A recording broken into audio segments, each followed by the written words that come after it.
Masih semangat Bapak Ibu? Pagi menjelang siang. Oke, perkenalkan nama saya Dharma Hidayati. Saya akan memberikan materi ya tentang nanti saya sampaikan. Tadi sudah berkenalan dengan Ibu Septi ya. Sekarang kita akan memulai kegiatan yang kedua. Sebelumnya saya ini adalah guru SD Nusa Kambangan Ilir.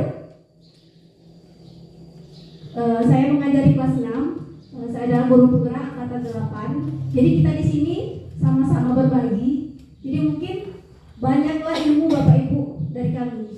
Ya, tapi mungkin kami itu mendapatkan materi. Nah, ini yang akan kami sampaikan dan akan kami lepaskan. Baiklah, sebelum kegiatan kita akan membuat kelompok lagi sama seperti Bu Septi tadi. Kita akan dari di sini merdeka belajar. Jadi merdeka belajar, merdeka belajar. Kita mulai Bu ya. Merdeka belajar, merdeka belajar, merdeka belajar, merdeka belajar, merdeka belajar, merdeka belajar. Oke, kelompok merdeka silakan ke kelompok merdeka dan kelompok belajar silakan ke kelompok belajar. kelompok tadi lah. Masih kelompok tadi. Silakan di sini kelompok merdeka, di sini kelompok belajar.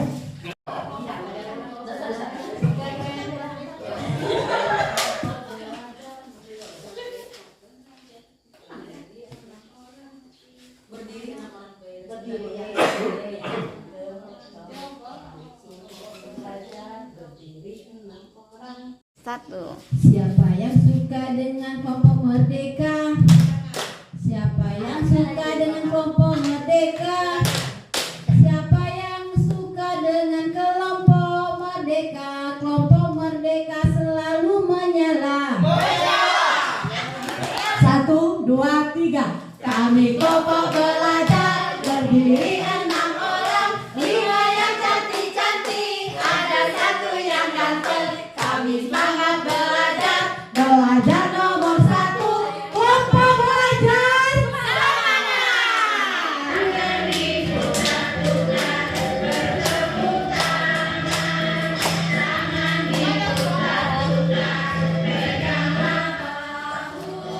Tangan diputar-putar, pegang satu, goyang-goyang,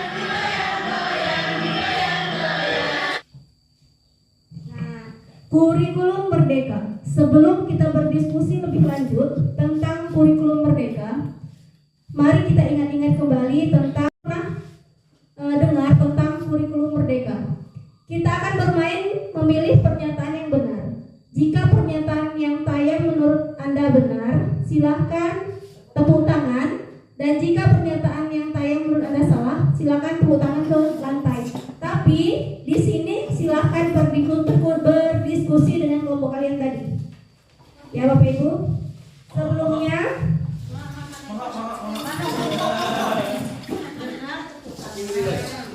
ya. Benar tepuk tangan, kalau salah kita akan kirikan. Perlu menerapkan kurikulum Merdeka secara serentak dan berada di tahap siap dan mahir. Saya akan silakan berdiskusi ya. Silakan berdiskusi benar atau salah. Jika sudah berdiskusi, silakan dari kelompok belajar.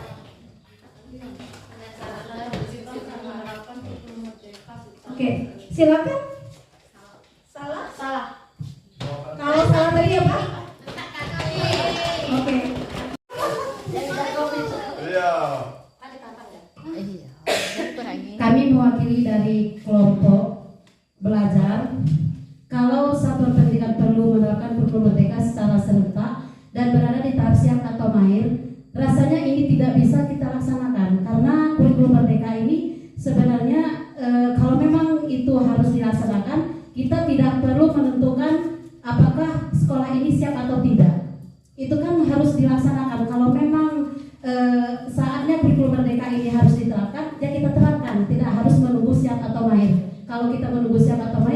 ini nanti bisa tidak akan kita terapkan. Ada tambahan?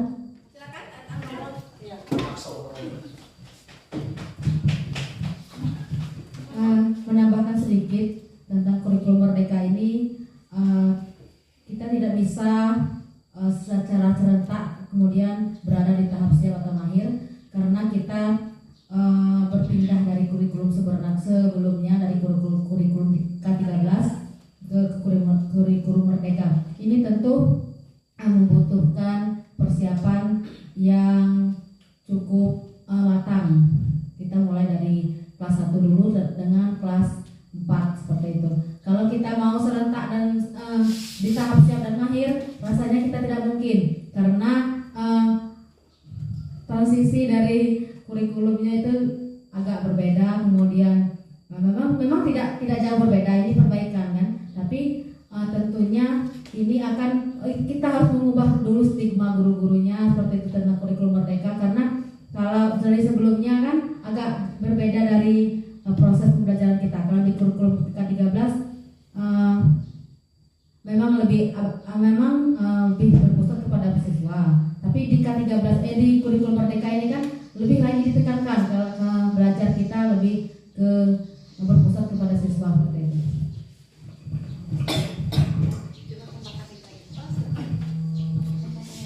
Baik, saya dari menambahkan sedikit, kalau satuan pendidikan perlu menerapkan kurikulum. Satuan pendidikan perlu menerapkan kurikulum merdeka secara serentak dan berada di tahap siap atau mahir. Itu jawabannya tidak. Karena apa? Karena di kurikulum merdeka itu adalah kurikulum yang berbasis intrakurikuler. Karena di kurikulum merdeka itu dia memerdekakan siswa dan guru. Kalau untuk serentak itu saya rasa tidak bisa, karena kita ini untuk kurikulum merdeka itu dia menerapkan kesiapan dulu, waktunya siap atau tidak. Sudah itu kita sudah menguasai kompetensi yang ada dulu. Kita saling kompetensi yang ada dulu, baru kita bisa terapkan. Tidak bisa kita serentak menerapkan, karena salah satu masih banyak misalnya sekolah-sekolah lain yang memiliki kendalanya di mana. Kita harus telusuri dulu di situ, baru kita bisa menerapkan kurikulum tersebut. Seperti itu saja. Terima kasih profil pelajar Pancasila. Nah, di sini silakan Bapak Ibu berdiskusi. Saran apa yang Anda berikan ke Pak Dimas agar dapat mendampingi pelaksanaan proyek penguatan profil pelajar Pancasila yang berkualitas? Saya akan memberikan. Ini loh, kami kekurangan sampah organik atau kekurangan sampah organik. Nah, kami mencoba dengan lingkup pihak sekolah untuk bekerja sama dengan masyarakat untuk meminta ataupun mengumpulkan sampah organik tersebut sehingga bisa diolah maksimal dan pagelaran yang dilaksanakan mencapai hasil yang diharapkan. Contohnya memanfaatkan sampah organik tadi menjadi pupuk dan sampah anorganik menjadi kerajinan tangan yang memiliki nilai jual. Dengan bermitra dengan masyarakat, kami yakin sekolah itu dapat melaksanakan pagelaran atau mendapatkan hasil maksimal sesuai yang diharapkan. Akan mencoba menjelaskan dari permasalahan yang ada di depan. Masalah ini Pak Dimas, ngakulah Pak Dimas masalah.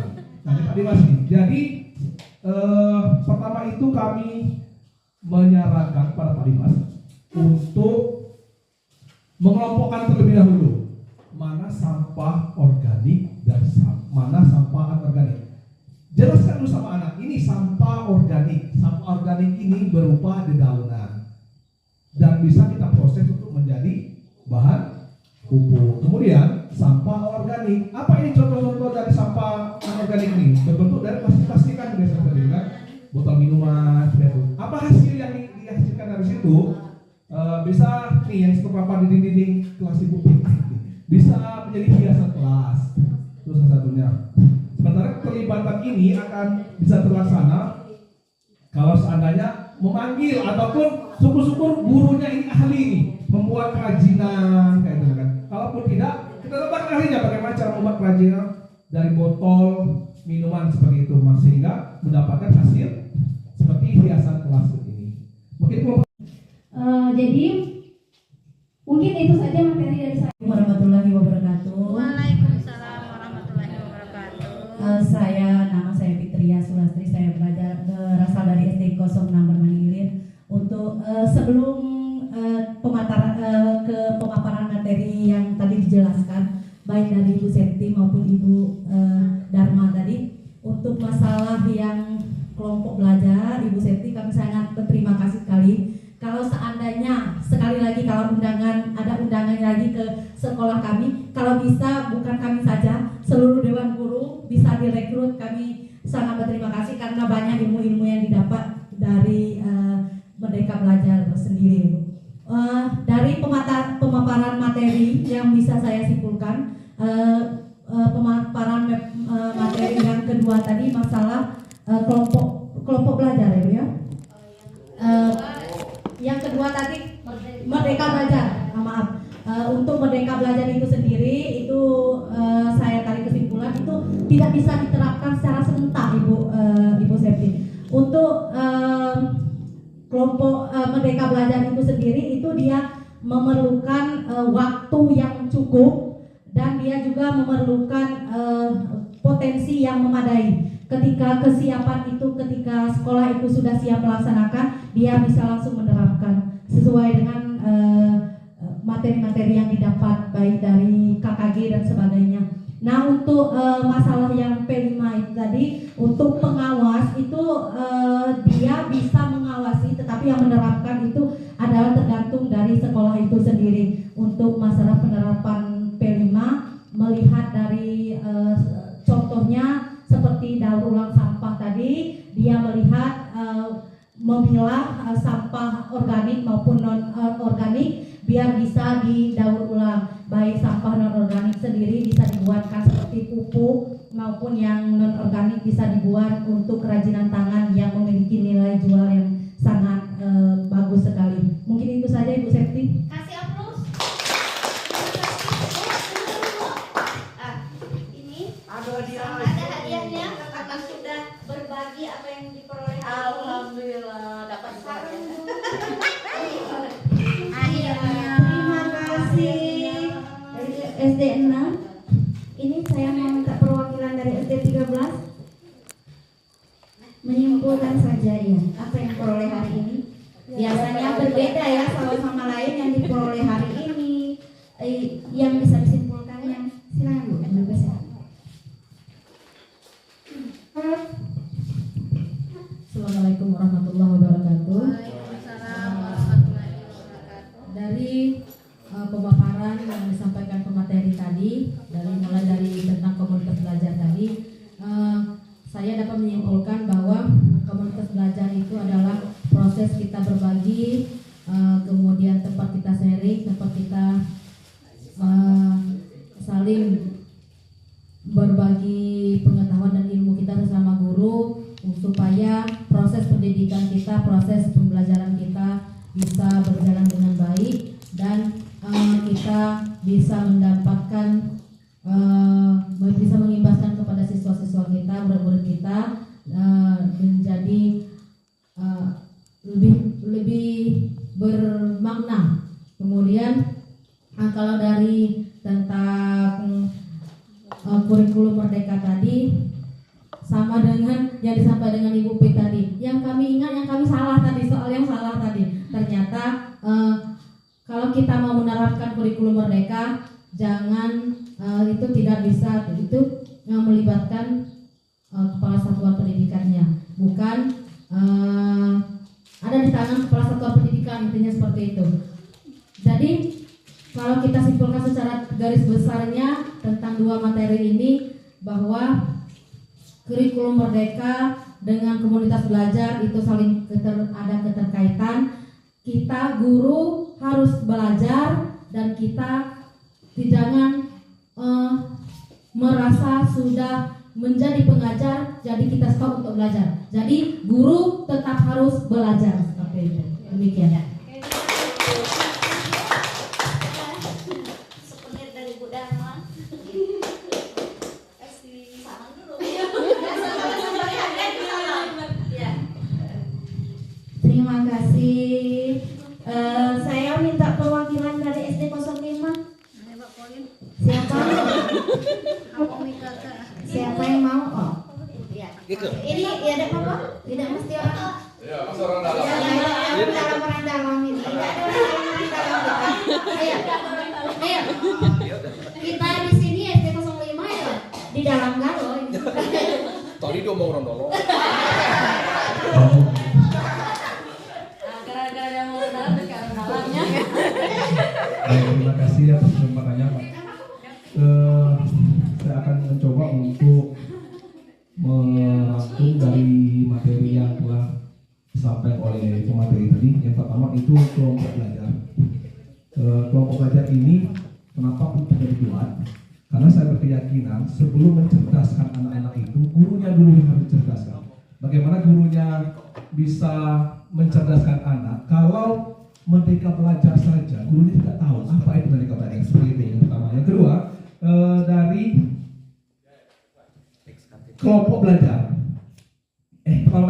Merdeka Belajar. Yang kedua Merdeka Belajar. Merdeka Belajar ini bisa saya simpulkan kalau sekolah itu sendiri yang mengetahui apa yang mesti dianut di sekolah itu. Paham apa yang mesti dianut? Apakah balik ke KTSP atau KBK sekalian seperti itu? Karena kan kita tidak tahu. Kita tidak bisa menyamakan sekolah kita yang ada di Bermani ini dengan SD 13, SD 5, dan SD 6 ini. Saya yakin dan percaya pencapaian mereka itu pasti berbeda-beda. Sekolah kami ini, ada SD 5. Kami punya proyeknya sholat duha, mengaji, dan saya yakin di sekolah yang lain ada pencapaian lain seperti itu. Jadi tidak bisa disamakan seperti itu. Terima kasih. Assalamualaikum warahmatullahi wabarakatuh. Orang dalam lagi kan? Balik bandar. Balik bandar.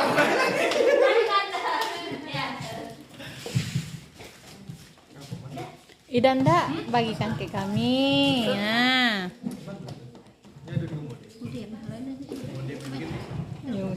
Besi temton. Baiklah Bapak Ibu semuanya, kita akan di penghujung acara. Tapi di sini saya berharap untuk semua guru-guru SD 13, SD 6 dan SD 05 teruslah belajar karena kami di sini mau belajar. Jadi kami di sini memang duluan mendapatkan ilmu. Semangat, kita akan ada lagi guru penggerak angkatan 13 Bu Cep ya, 14. Itu karena guru penggerak yang kemarin tidak Kabupaten Kebayan tidak dapat. Nanti guru penggerak 13 Bu ya, itu akan ada lagi dengar-dengar Kabupaten Kepahyang akan mendapat lagi kota. Jadi kalau di SD 05 Bermani Ilir itu Ibu Pin dan Pak Polin, Ibu Irma, Ibu Irma tinggal pendidikan lagi Bapak Ibu semuanya. Super sekali.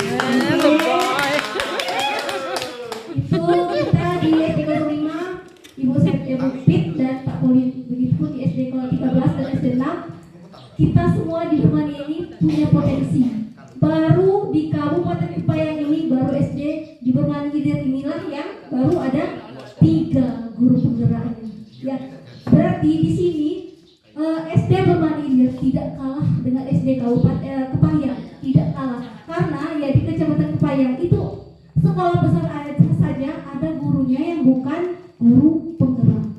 Ya, jadi saya berharap di SD 6 itu bagus kalian Ibu Nelly sama Ibu Pit ya, itu dari pendapat-pendapatnya itu sudah kritis, sudah sangat kritis, bagus sekali. Itu saya berharap selamat bergabung Bapak Ibu, selamat bergabung di grup penggerak angkatan selanjutnya. Kami tunggu bergabung di komunitas kita untuk memajukan Kabupaten Kepahyang. Mungkin itu saja dari saya. Wassalamualaikum warahmatullahi wabarakatuh.